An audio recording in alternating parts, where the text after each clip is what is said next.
Hello, good evening, Leon. How are you? I'm very well. Thank you so much for having me. This is Yes, what an thank honor. thank you for agreeing to this interview. By the way, can you say what is the name of your choir and can you say some words about introduction? Yes. So I'm with the Cape Town Youth Choir. Obviously, Cape Town, South Africa. We are young people. So the youngest in the choir is 16, and the oldest is just over 30. It started out as a school for choir for high school learners, and then when they left, some university students joined, and then when they grew older, uh, more people stayed, and some of them started working. So now the choir is actually we're actually considering taking the youth out of the youth choir because we're growing older and older. And there comes a point when you call yourself a youth choir and half your choir members are gray, but people say, really, does that make sense? But it's a small group. We usually around 36 singers. We come from all over Cape Town, practice twice a week on Tuesday evenings and Friday evenings. And we just love making music and love making the community that exists when you do something hard together. It just creates a bond that's absolutely brilliant. Thank you for that nice introduction. Since we are doing this series about choral pedagogy, can you tell me what exercises do you use for warm up and for building choral technique? My own background is in singing. I'm not a instrumentalist. I can't really play piano. I can play enough piano with one hand to sort of figure out the voice parts. Um, I play a little bit of guitar at church, but my instrument is more singing, and I've had some training in that. And I also started my career as a science teacher, so I'm very inquisitive, not about what to do, but why does it work and how does it work. So I've been studying warm-ups and techniques like that for years, and then finally I came across an article by an American man called Ingo Teitzer. I'm not sure if I'm pronouncing it correctly. And he said there's only 5 warm-ups that you need, but it's basically 5 categories of warm-ups. And since I've done this, come across that 3, 4, 5 years ago, I've stuck with those. It starts with uh, scales, 2 Mhm. octave scales, and then you have some lip trills, tongue trills. Then you have exercises where you increase and decrease dynamics. So crescendo, decrescendo, like a mezza di voce thing. And then that's basically it. That's what we stuck with in terms of warm-up. Also, we have some singers that are really good singers and a lot of training in them. So I would often ask one of the really good sopranos to say, listen, just warm up the high range a bit. We have 1 or 2 basses that are also phenomenal. And I'd say to one of them, listen, just take us a bit through exercises to warm up the bottom range. Um, what I'm really, really nuts about is sound itself, how it's produced and how does it work and what's the physics behind it. Um, and, and, and for me, a lot of so that's the warm-up part and the voice building part, but then we spend a lot of time during our warm-up session um, on building specific sounds. And it's all about the vowels, as you very well know, and the mouth shapes and how to get a really good unified vowel and to get the vowel that you like as the conductor. Because I mean, if you take the R vowel, for example, there are so many different R's. Mhm. R, all of them are there. But you need to have your own idea of which one you want. Because if you don't have a good idea of what R vowel you want, you'll get whatever the choir gives you. And it's most often not what I want. And what makes it also interesting from my perspective is that we have a culturally very diverse members. We've got some people that are Afrikaans. We've got some people that are English, different English accents. We have in our choir someone from the DRC Congo who's more, he's more comfortable in French than in English. We have a German girl in the choir, and all of them have different ways of producing it. And when you're not consciously forming your vowels when you're singing, you tend to fall back to form your vowels the way you do when you speak. And that, of course, then is subject to whatever your mother tongue is. And very soon, specific vowels start dominating your singing. So I spend a lot of time during warm-ups shaping vowels and creating the vowels that I really like and cleaning them up. And then the last part of our warm-up session is spent specifically on teaching intonation. You know, I've started out, when I started out with choirs, I used to say, oh, that choir is lucky. They've got kids with really good intonation. Oh, that is a lucky conductor. His choir members, they know how to sing in tune. It's not true. You need to teach your kids to sing in tune. And there are lots of exercises you can do for that and ways you can actually train your kids to have good intonation. Because I think it's a modern phenomenon that when I was a young man, you can see I'm gray already, there was a lot of singing in school, folk tunes. And if you link that to Kodai and the way the whole Kodai method is linked to Hungarian folk tunes, singing folk music teaches you automatic good intonation, your do, fa, do, so.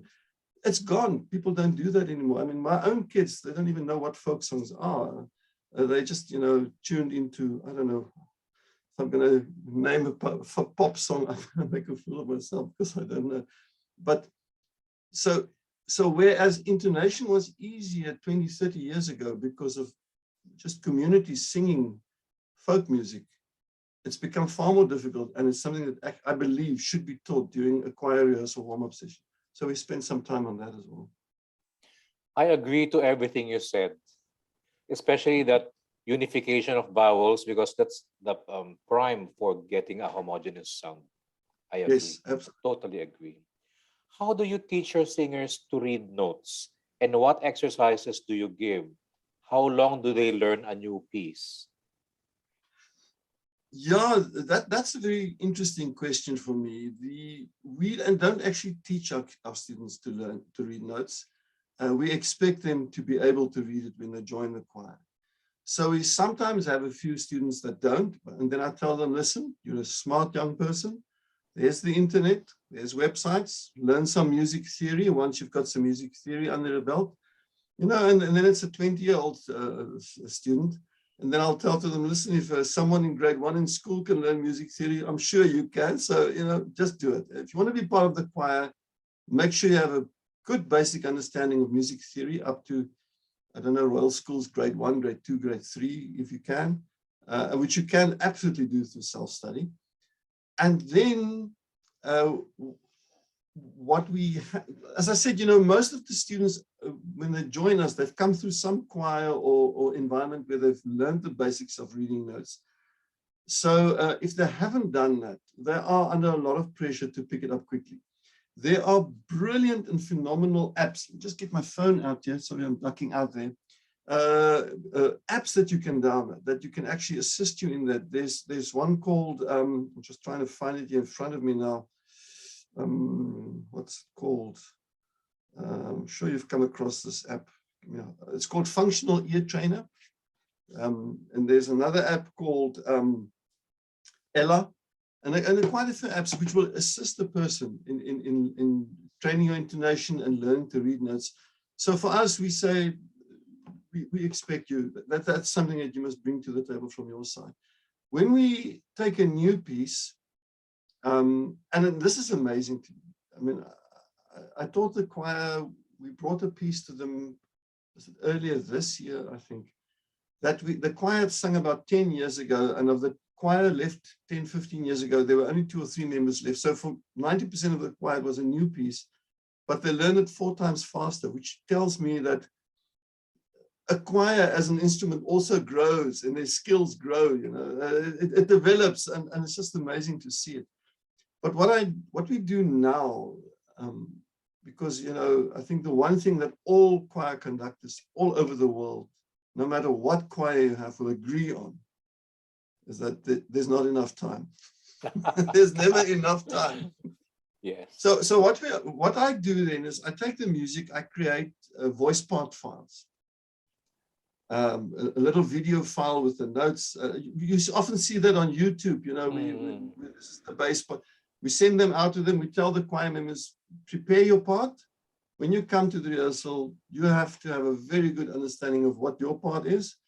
No text, just vowels, any vowel that's comfortable to you, because I think this is an important thing, is to separate what you learn and to divide and conquer. First, so what I like to do with the choir, what I like for the choir to do is first make sure you've got the notes right, vowels right, intonation is right, rhythms are right.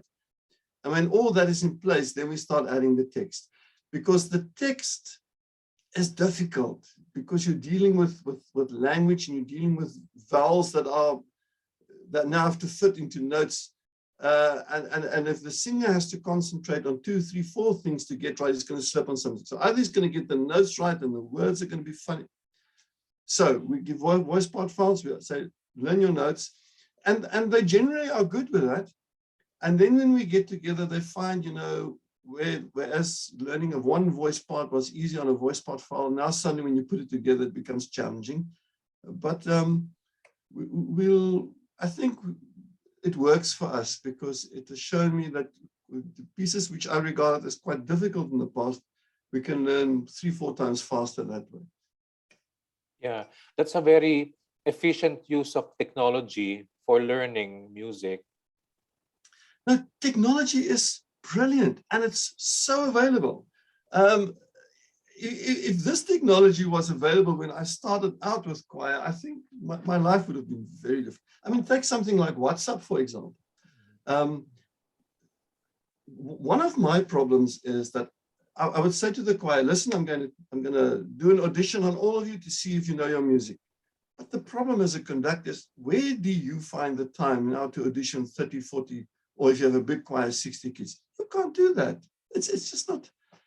So, but with WhatsApp, what we can do is send me a voice note of this part and that part, and then I can take my time, and but see, I can't go into the rehearsal room and now this guy comes in and this alto comes in, and now I have to, it's just, sorry, I'm not even completing my sentences, forgive me. But the result of that was that I would often threaten, I'm going to audition you, and if you don't know your music, I'll call you out of the choir. That never works. But now, send me the voice note, I listen, I can actually compare it to the piano, because, there's a saying in the recording industry, the tape don't lie. Yes. I've used it so many times at choir rehearsals that they know the tape don't lie. And that's another thing we do. We record, I try and make some recording at every rehearsal, because the tape don't lie. You think it's sounding brilliant, and you listen to the tape and you just cringe. So we use WhatsApp. And what we've now recently also made a plan to do is not even to have the choir members WhatsApp me, but to WhatsApp each other, breaking them into groups, and make a choir list 1 to 30, and number 1 WhatsApps to number 6, and number 6 WhatsApps to number 12, and then they start checking on each other. And no, technology is brilliant, and it's there, and it's not expensive, and it's available. One should just use it. Yes.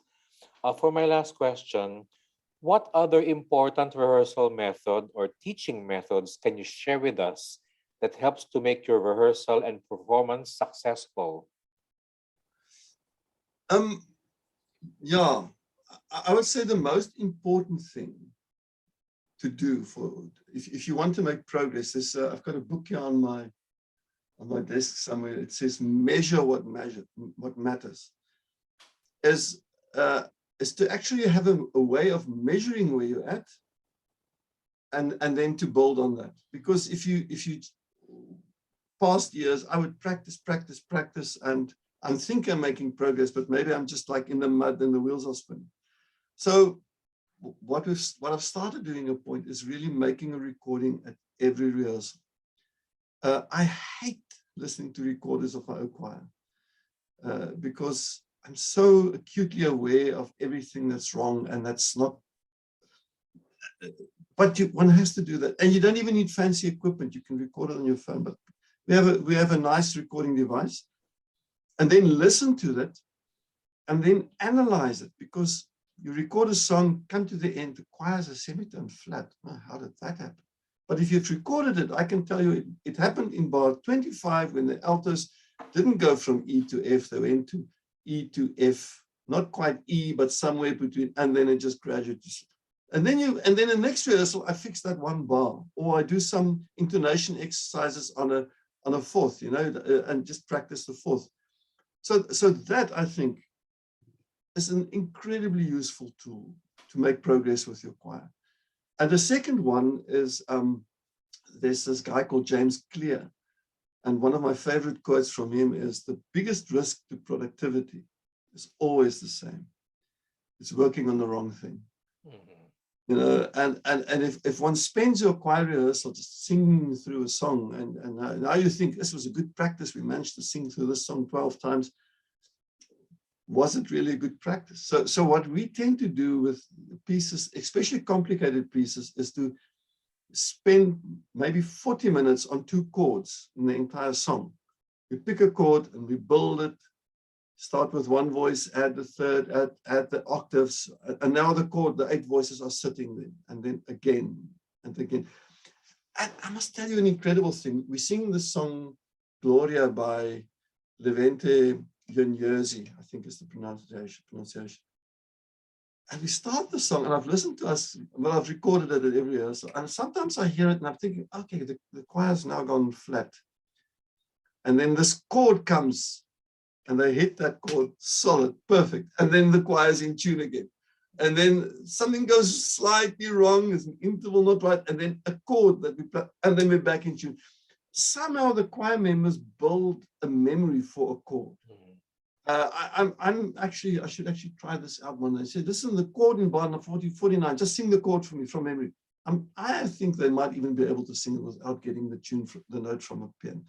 So we spend a lot of time practicing chords and practicing vowels. And for us, that works. That it means you build a platform on which you can then progress. But also that, and then recording the choir. Those are 2 things I think that can make a big difference. But made a big difference for us. Makes a big difference for us. Thank you very much for your nice sharing. I'm sure that our Asian Choral Association members will pick up a lot of tips from your interview. Now, below this video, we will feature the 3 videos that you recorded of your choir: warm up, learning a new song, and a short performance. So with that, thank you very much again, Leon, for accepting our interview, and best wishes on your upcoming trip. Thank you very much. Okay, bye. Thank you, John. All the best.